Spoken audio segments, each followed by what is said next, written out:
else who might work with students in ELA, I would really love to hear what you think you need to be able to most successfully help your kids. So that can be a conversation that we have after this, so I can help support you as well. So basically what I wanted to talk to you today about is some curriculum revisions that are going to be happening and some new resources that we're going to have for us in ELA. But I first wanted to just quickly talk about the why we make change, because change is not something that we all crave and ask for, especially in education when we have so much on our plates. The main driver of our change is House Bill 1490, which was a new state law that required that we rewrite and relook at our state standards. So last spring, our new Missouri Learning Standards were approved, and they have some significant changes from our old Missouri Learning Standards. Nothing drastic that's terrible, but there are changes. The other reason we're changing, and it kind of worked out well, is this was the year that we were supposed to formally evaluate ELA anyway. And so we're kind of trying to do both of those things at the same time. So it wasn't just, we thought it would be fun to change everything, but those are really the two driving forces as to why we had to make some changes. So in addition to the state standards changing, we identified about 11 things that we thought were really important that needed to be addressed as we move forward. And you can read over them, but I just want to highlight a couple of them. The first two are going to be ongoing. So it is really clear that we need more guidance and resources as to how to explicitly teach grammar, word study, spelling in a way that matches what we believe about reading and writing, but we're kind of right now feeling like you can have to make that up all on your own. So those are two high priorities. We're taking a first step next year, but just so you know down the road, I really believe we need a more formal program for some of those things, so that's on the radar. It's just all of these things cost money, and we can't do them all at the same time. But that's a big thing that came up in just our review and our feedback and looking at our data. A couple of other things that came up skill-wise is our map data and our benchmark data over the last couple of years have really shown that we need to have better skills in the area of nonfiction reading, kind of across the board. And then also some of the other skills are listening comprehension. This was the first time that was assessed on the map this last year. We didn't do very well as a district. And then also really analyzing authors and their craft. And that happens both through our reading curriculum and our writing curriculum. So those were kind of the skill areas that really rose to the top. I have a theory about the listening comprehension. That was just new. Analyzing authors' craft, I just think wasn't enough in our curriculum. And then the nonfiction, my theory on that one is if you think about our writing and our reading units, our units are very similar K-5. So for example, in kindergarten through 5th grade, we have a unit called Navigating Nonfiction. And we have a unit called, in 1st through 5th, Nonfiction Reading to Become Experts. And in writing, we have the same kind of informational article or book all the way through. While stage 1 is written differently for those grade levels, oftentimes they still feel very much the same grade to grade. The increase in rigor isn't really so evident when we're in classrooms, and I think that that's a fault of just having something that feels so similar K through 5.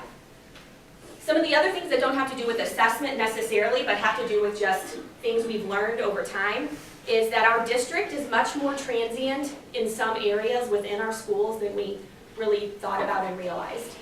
Especially in the south and north area, kids move within Parkway schools a lot.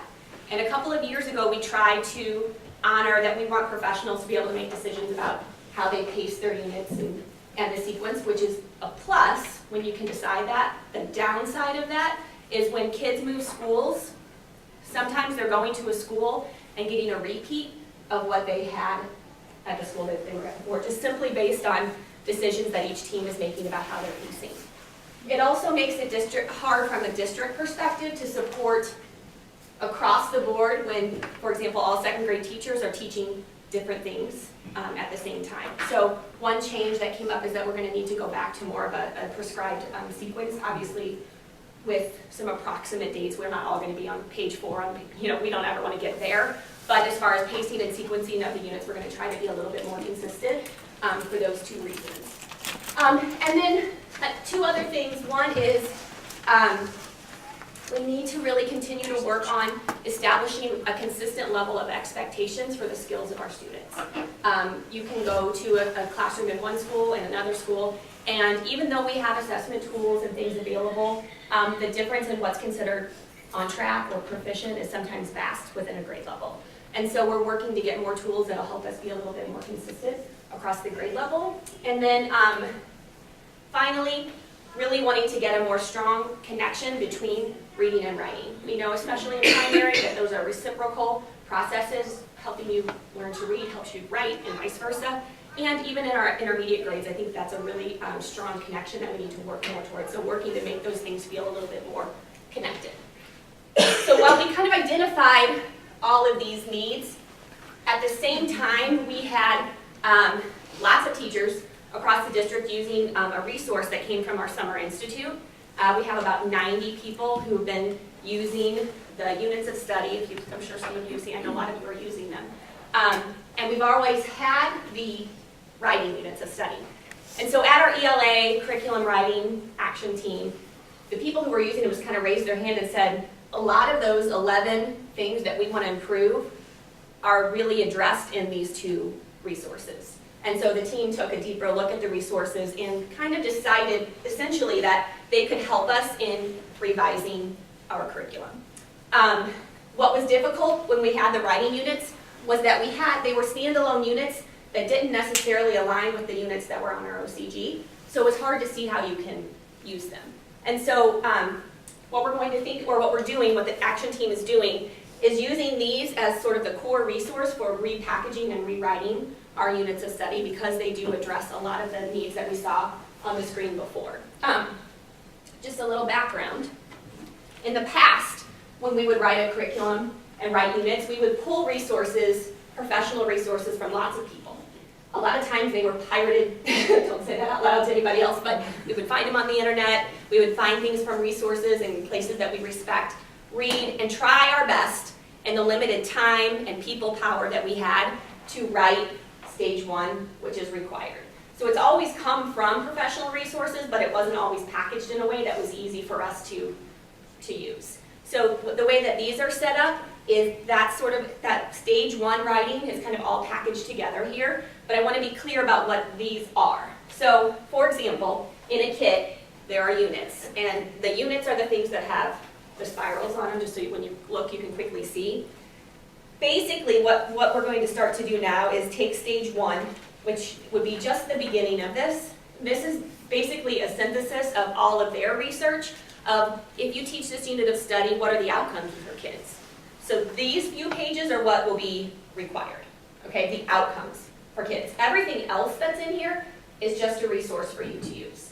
So when you read this, depending on your comfort level with teaching ELA, depending on your experience at your grade level, in teaching in general, how comfortable you are with workshop, you can make a decision too. You could, and I rarely say this about a resource, you could open this and teach the mini lessons that are in here as is, and know that you're going to hit the outcomes that are going to be in stage 1.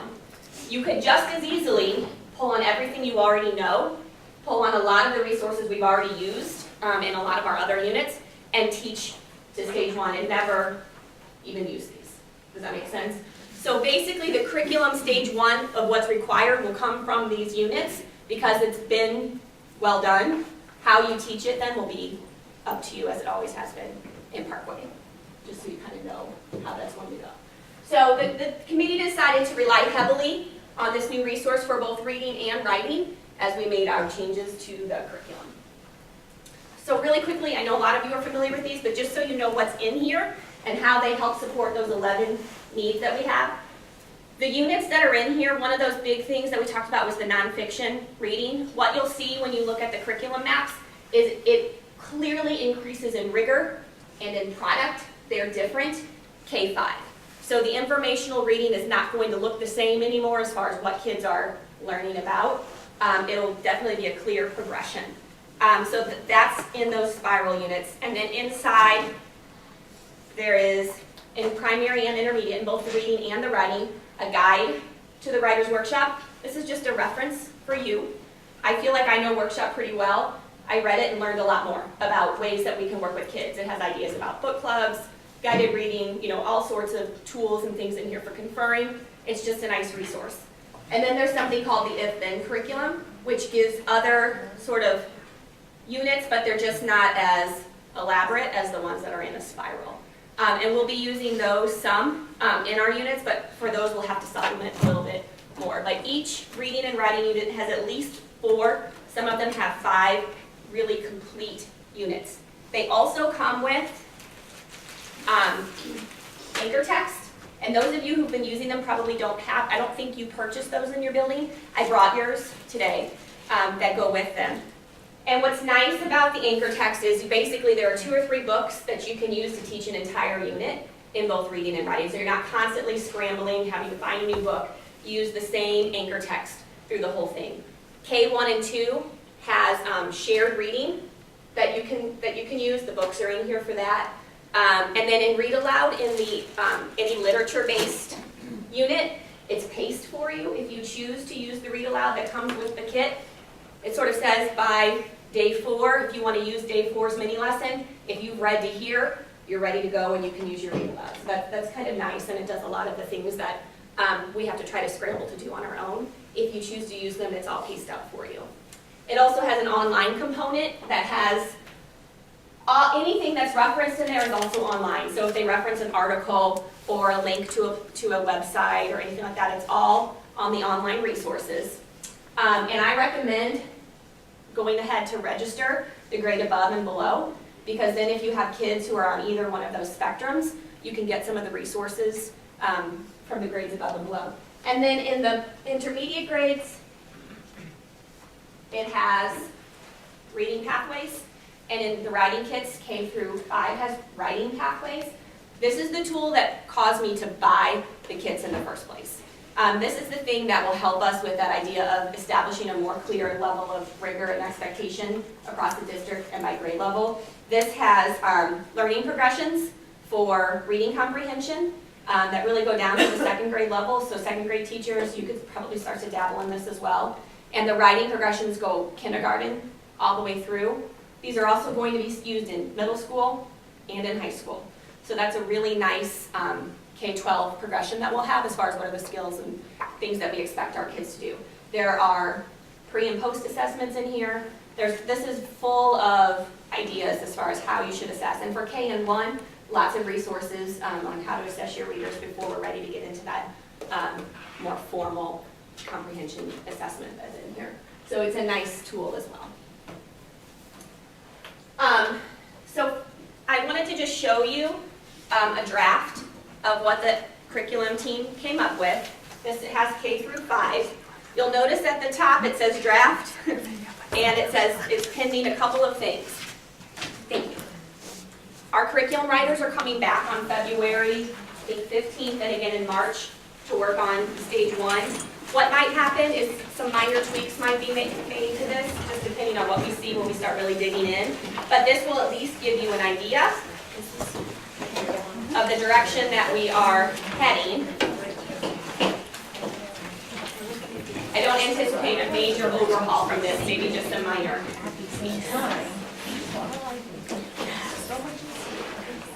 So the way that it's set up, and I'll give you a minute to look at this and maybe talk with your grade level peers if you'd like, is each grade level has a page.